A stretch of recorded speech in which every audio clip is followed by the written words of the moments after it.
le troisième épisode de la dernière saison de Game of Thrones relevait un défi de taille. Conclure avec brio l'un des enjeux majeurs de la série mythique, l'invasion des marcheurs blancs. Le moins qu'on puisse dire, c'est qu'HBO y mit les moyens, avec des combats aux effets spéciaux soignés, de multiples scènes d'anthologie, des géants, des morts ressuscités, des dragons, la conclusion de plusieurs arcs scénaristiques, ce long métrage de 1 heure se révéla pour le moins spectaculaire.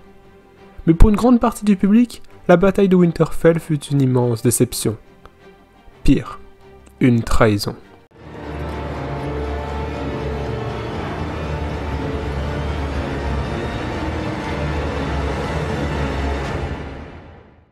Certains fans critiquèrent avec virulence les stratégies militaires catastrophiques des deux armées. Du côté des troupes humaines d'abord, avec la charge suicide des cavaliers d'Othraki, le placement d'armes de siège en première ligne, l'absence de scorpions pour contrer le dragon des marcheurs blancs, la tranchée de Mélisandre placée derrière les troupes, l'utilisation insuffisante des dragons, la mise à l'écart de Bran en dépit de ses puissants pouvoirs, et l'enfermement dans une crypte de Tyrion, pourtant main de la reine. Du côté des marcheurs blancs aussi, avec un roi de la nuit qui ne fit qu'une utilisation modérée de son pouvoir de réanimation, pourtant redoutable.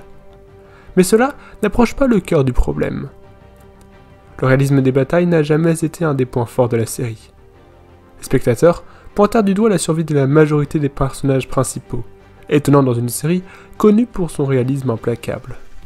Un autre point cristallisa les critiques, la mort du roi de la nuit.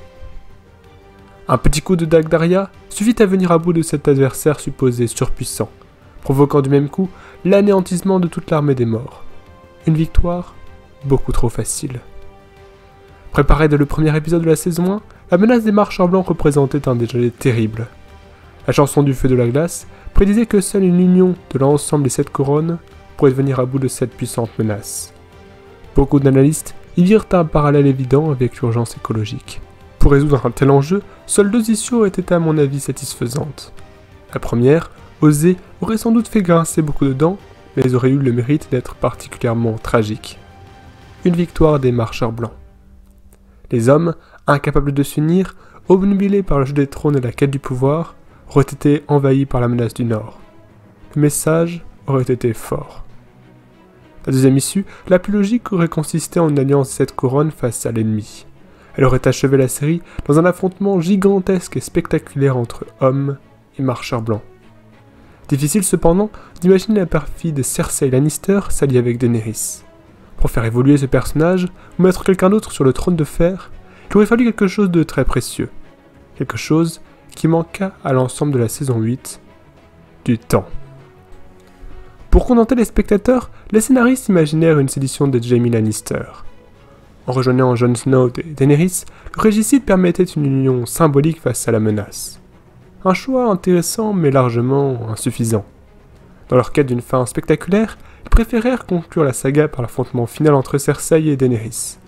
Un affrontement voué au massacre à cause d'un rapport de force déséquilibré entre hommes et dragons. Autrement dit, un affrontement final aux faibles enjeux. Et une fin bâclée qui laissera d'énormes regrets. Ah, si seulement. Dire que quelques épisodes supplémentaires auraient sans doute permis l'éclosion d'une conclusion magistrale.